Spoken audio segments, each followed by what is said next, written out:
साथियों, मैं आज आप लोगों के समक्ष एक बात बड़ी जिम्मेदारी के साथ कहना चाहता हूं।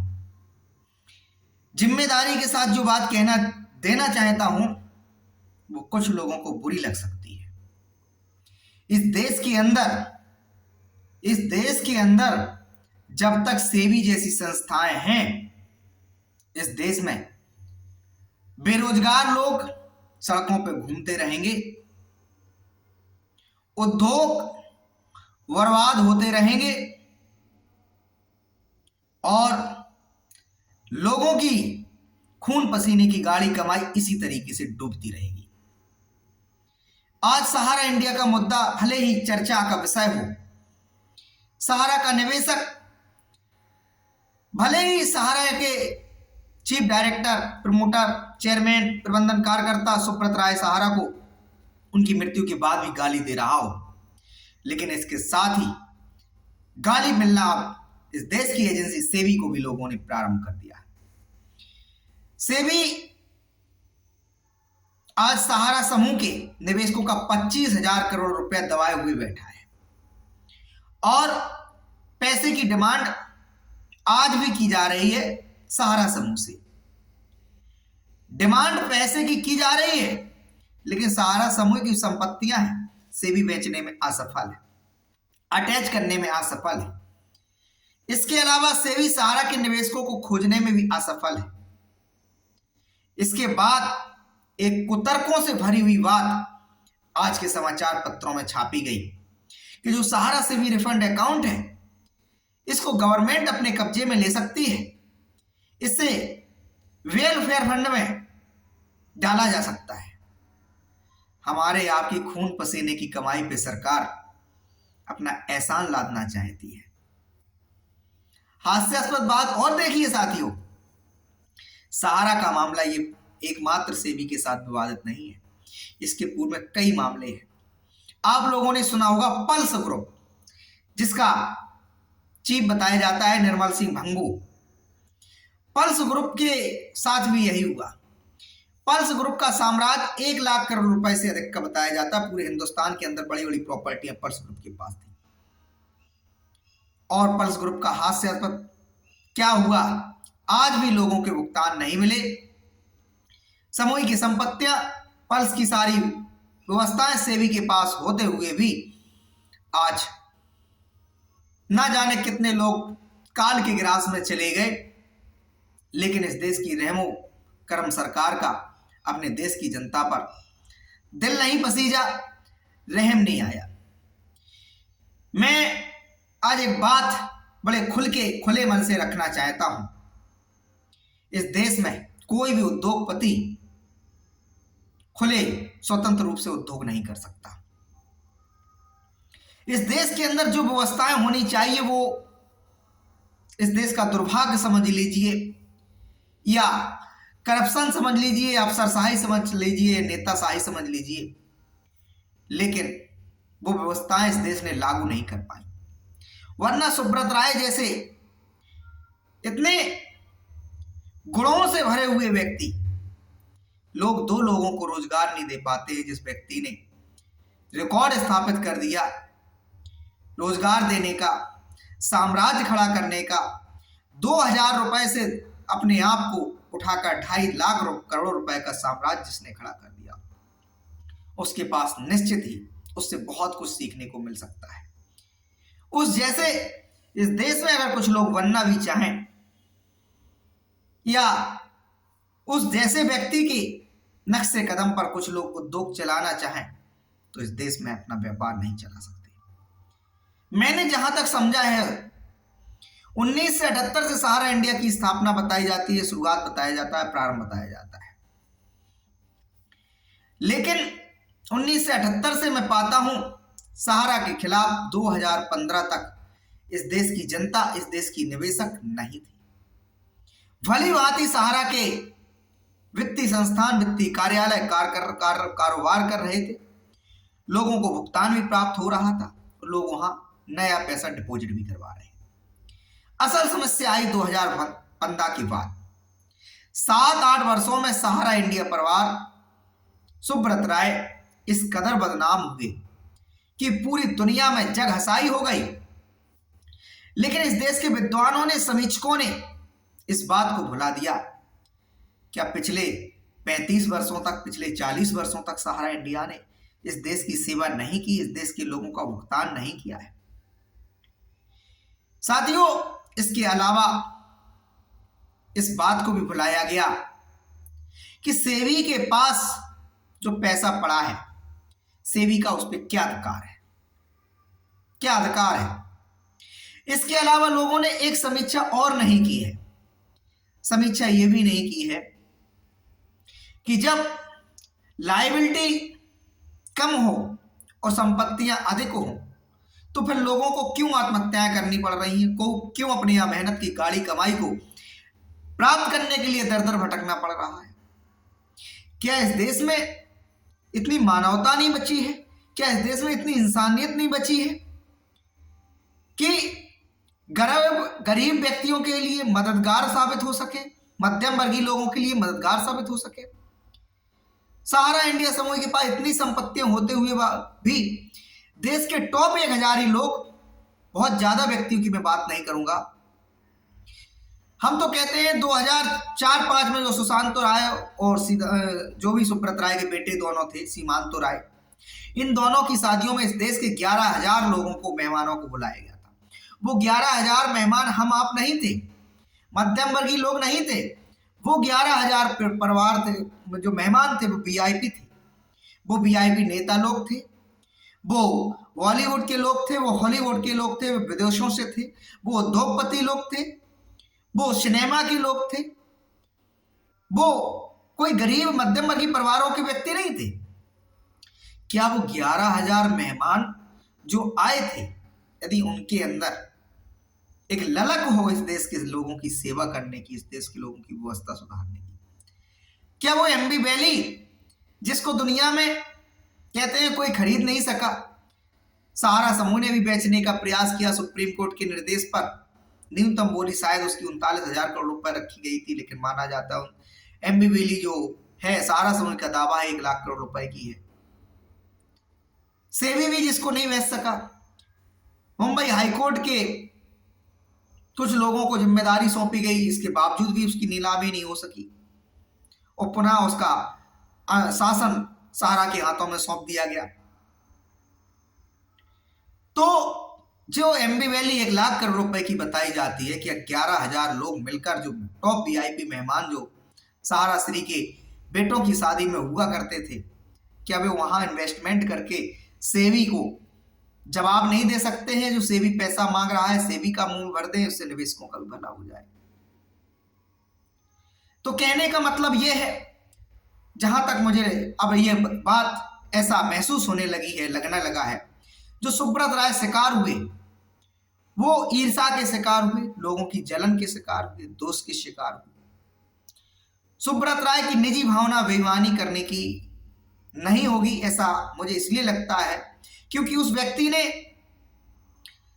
सहारा सिर्फ रिफंड अकाउंट में 15,000 करोड़ रुपए, 16,000 करोड़ रुपए जमा करवाया। क्या आवश्यकता थी उस व्यक्ति को जमा करवाने की? इसके अलावा उस व्यक्ति ने इस देश के अंदर अगर कोई मंशा रही होती कि नहीं, यहां से भागना है, इस पैसे को शिफ्ट करना है और लोगों का पैसा रिफंड वापस नहीं करना है, तो व्यक्ति इस देश के अंदर अपने कारोबार को क्यों स्थापित करता? इस देश के अंदर हॉस्पिटल क्यों खोलता? इस देश के अंदर मॉल क्यों खोलता?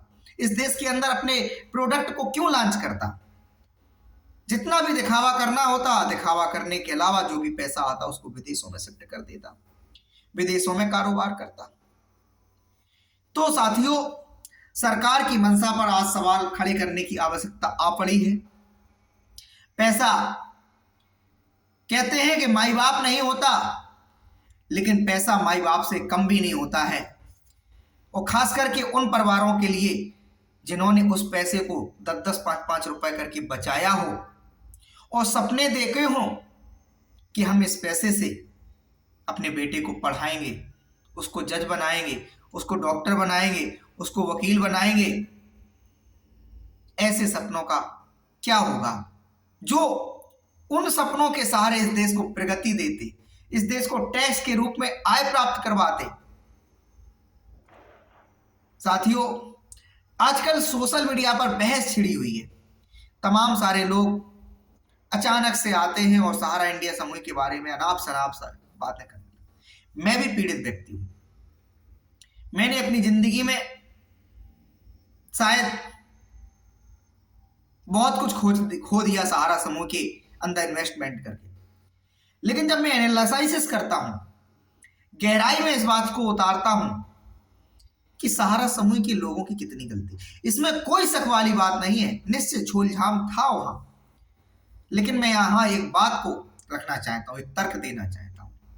झोलझाल होगा, लेकिन हमें ये बताइए, क्या झोलझाल इस देश के जो आम लोग हैं दिन भर नहीं करते रहते हैं?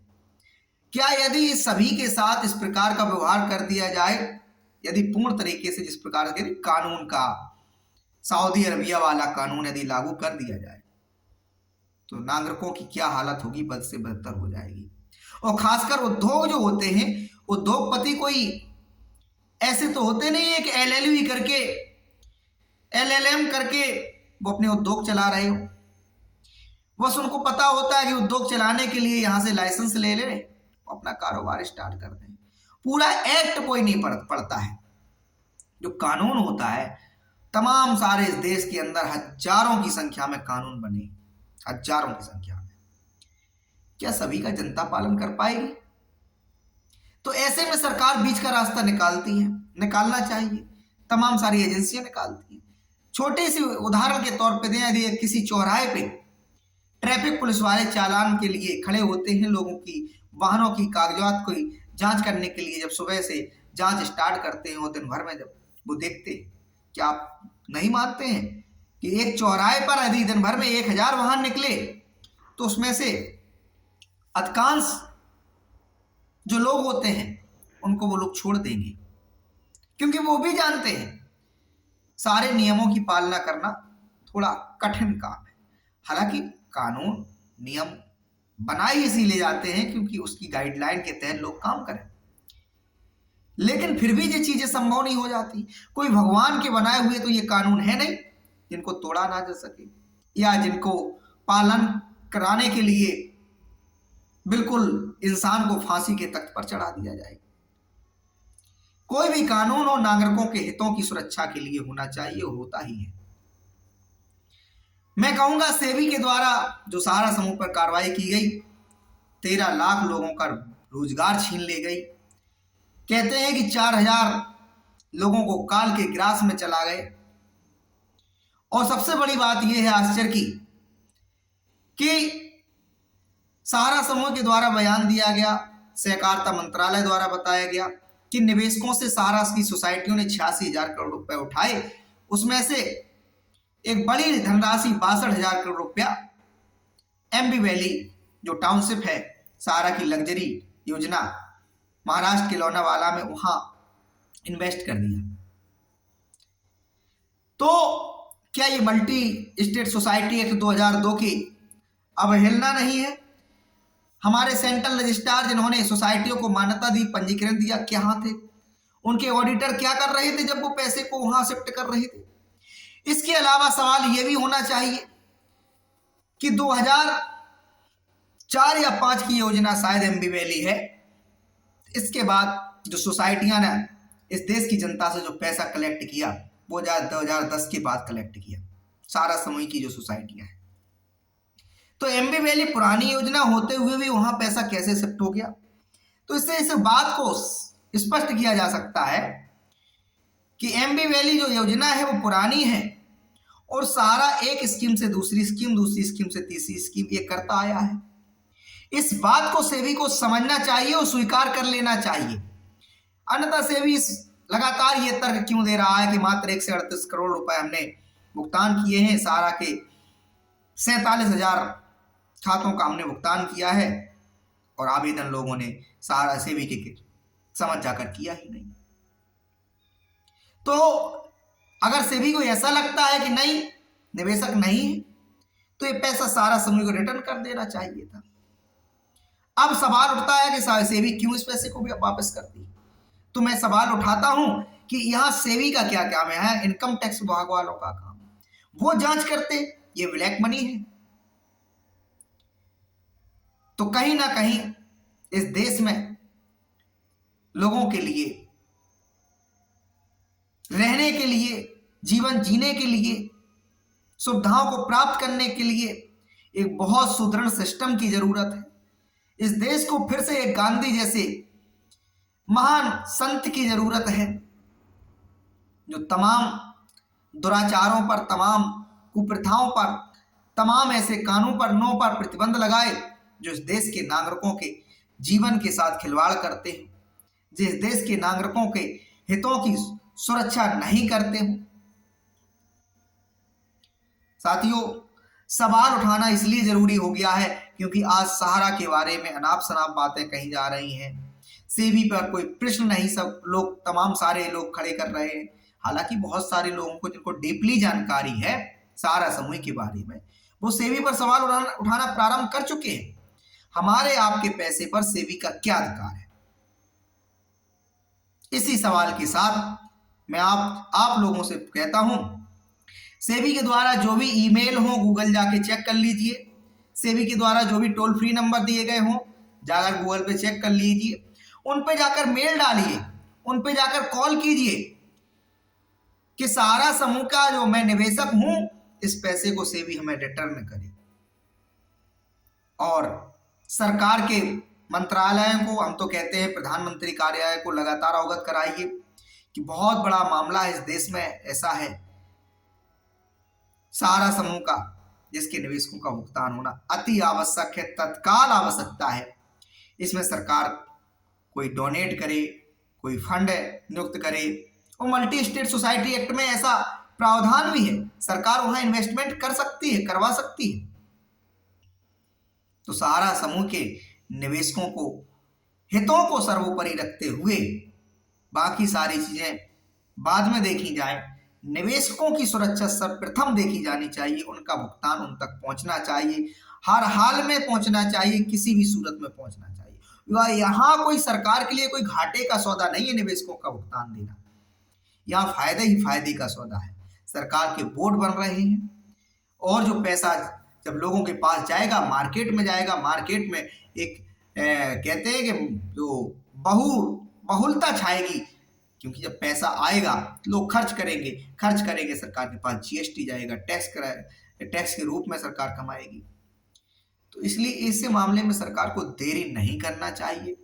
मैं समझता हूं ऐसे फंड को तत्काल निवेशकों के हितों के लिए रिलीज कर देना चाहिए, और जो सरकार और सेबी की जो रणनीति है कि इसको वेलफेयर फंड में ले जाएगा, मैं यहाँ कहूँगा ये किसी बाप का पैसा नहीं, ये पब्लिक का पैसा है, पब्लिक के, और जिन लोगों का पैसा है उन लोगों तक पहुंचना चाहिए। सहारा समूह के पास बहुत बड़ा साम्राज्य है, सरकार में हैसियत है, सरकारी एजेंसियों में यदि औकात है, तो सहारा समूह की संपूर्ण संपत्तियों को अपने साथ अटैच कर लें। देश के अलावा विदेशों में भी सहारा समूह की संपत्तियां हैं, उनको बेचें और उससे जो भी आमदनी हो, बेशक सरकार माला माल हो जाए, हम तो यही करेंगे। दुआ देश का हर नागरिक चाहता हमारे देश की सरकार इतनी सुदृढ़ होना चाहिए जो हमारे सड़कों को अच्छा कर सके, हमारे हॉस्पिटल को सुधार सके, हमारी एजुकेशन को सुधार सके, हमारे देश के अंदर होनहार खेल प्रेमियों को, खेल के क्रिकेट खिलाड़ियों को सहयोग दे सके। तो कहने का तात्पर्य यही है कि आप लोग जो वीडियो शेयर करते रहें, सरकार के नुमाइंदों तक पहुंचाते रहें, यही आपसे अपील इसलिए करता हूं क्योंकि मैं सिर्फ बैठकर ये अपना कोई चैनल चलाने का मकसद नहीं है हमारा चैनल के अलावा भगवान की कृपा से, आप लोगों की दुआओं से इतना दिन भर में अपना प्रयास करके कर लेता हूं कि अपना पेट चल जाए। मैं सिर्फ यहां इसलिए आता हूं कि बात जो सच हो लोगों तक पहुंचाए, जितनी हमारे पास ताकत है उतना हमें प्रयास करता हूं। धन्यवाद, थैंक यू।